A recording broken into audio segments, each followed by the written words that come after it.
defense to have that dominant win up at Boston College, not only for you personally, but just as a defensive unit after giving up a lot of points in Louisville?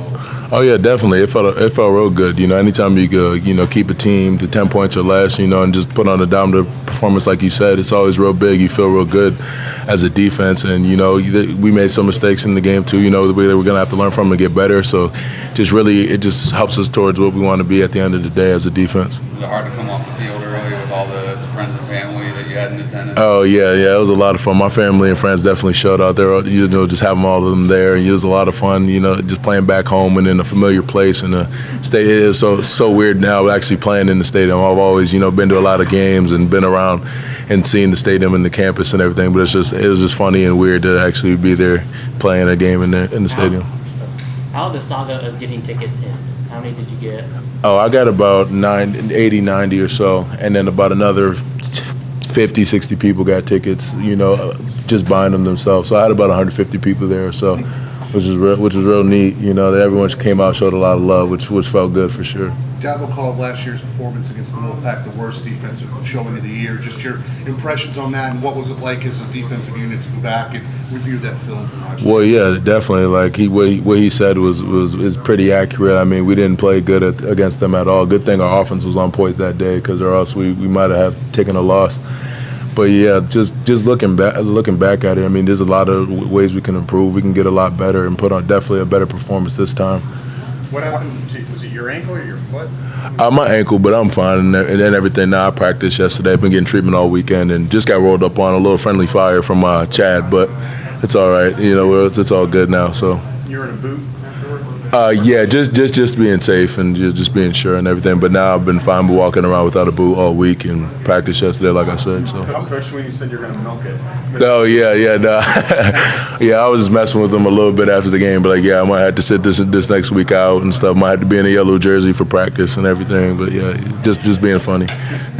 How much of last year was Brissett? Because obviously he was just a tough guy to bring down, and how much was it their scheme and even some of the other playmakers that are back this year? Right. Yeah. Well, Brissett was obviously he was just a heck of a competitor. Just played real hard, and it was real tough to bring down. Like you said, we had a lot of opportunities to get him down, bring him down for sacks, and we just couldn't because he was just so big and just really just tough and competitive and everything. And they still got a lot of those guys back there running back, and they're like H-back type of guy. They're both coming back, and I thought those guys were both really good, talented players.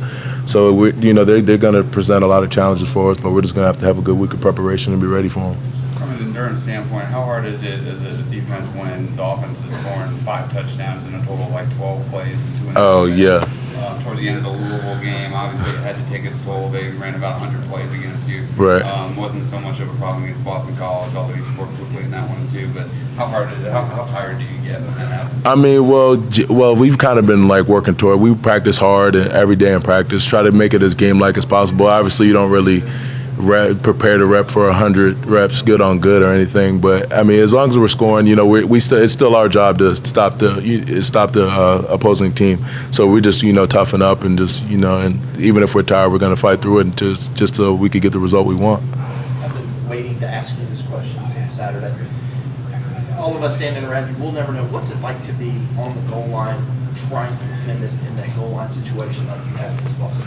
Oh yeah, that's a lot of fun. I like that challenge personally. It's just really like there's no better feeling really as a defensive player to get a goal line stand, no matter how far they went down. Even if they get the ball out, start with the ball inside the 10. There's nothing better than like a bend don't break defense. Like they get that close, but we're not gonna let them in. Like there's no better feeling than driving the guy in front of you back.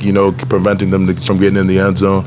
There's just really a feel good feeling for a defense. When you went back and watched it on tape, did Scott drive the guy back as far? Oh yeah, and yeah, Scott really, he really got the better of that guy, and he did the same thing last year too against Boston College, and that's the only video he'll ever post on any social media or anything, and he always reminds us of that play, and now we have another video to post too, so. Dabo, you can see him on TV like calling like this. Is that something y'all saw with the snap at the goal line that you wanted to really get up under the center? It seemed like he was calling something like that. Right. Yeah. Well. Yeah. We knew we needed to play low and just get off the ball real fast and real hard and just stay low and everything. And so that's really what you need in a goal line stance because that's just big on big, just going hard and fast and just aggressive and real physical at the goal line. It looked like there was a lot lot of talking going on down there too. Ben said they were great. They were a great talking team. Yeah, there might have been some talking. Nothing I could really repeat or say again. But yeah. You guys are going up against offensive line. Like Tom O'Brien recruited some guys. They're a little bigger, thicker guys. What do they look like, maybe as opposed to what you saw last year in the transition? Well, last year I thought they were one of the better O-lines we faced, and this year they got some of the guys who were returning. They got a good, strong, solid O-line, and we're just going to have to be ready to play a physical, tough, competitive game. You know, if we're going to want to win, it starts up front, starts with the guys on the D-line, and we're just going to have to put together a good game for 4 quarters and just be as physical as possible. What have you seen from Albert Huggins the last couple games, and will his emergence potentially allow you to stay out of defensive end even after Russell Bryan comes back? Yeah, well, it's been great to see Albert grow and, you know, be productive for us and just get quality minutes. You know, last year it was a little tough. He didn't play in bigger games and bigger situations, but now he's getting that exposure, so which is great for his development, which is just great for our development as a D-line and just growing, you know, and just gives us another option, you know, a person we could throw out there who gets experience and is just comfortable playing. Christian, looking at that October schedule in preseason, I'm sure that you were envisioning maybe another game later this month that would have had first place implications for the Atlantic. What's it about this state matchup that you expect them to be in this position, where this is the one that would decide who's on top of the division? Well, like you said, I mean, it's always anticipated that Florida State's gonna, you know, do well, but I mean, we're just gonna have to win the games we play, you know, and just prepare every week and just be ready as it can be, really. How much does that upcoming bye week help you all? Oh, that's real big. Yeah, and the placement of the bye week is critical this year. Last year it was after the 3rd game, which is tough because we had to play 10 straight games after that, and you know, no break then. So it's real big that the bye week's in the middle of the season this year. And as I feel like there's just as a team, that week's going to be big for us to really get rest, really rest our bodies, and just get back to, you know, how we felt before the season started. You know, no one's halfway through a season, no one's ever at 100%, but it'll be good. It'll be real critical for the rest of the season. You guys, the second half of the year defensively last year, gave up big plays, especially in the passing game with the safeties and corners maybe get beat a little bit. This seems like a little bit of a safer, maybe more disciplined group back there. Do you feel that when you're rushing to pass or you're trying to play the run? Well, definitely. I mean, I know those guys in the secondary work real hard. That's a real focused group, and they're preparing every week really hard just to know their job and so that they can do their job. And they communicate a lot back there and everything. You see it in practice. They all come with a certain mentality and a certain focus that's going to prepare them to do their job as best as they can during the week. All good?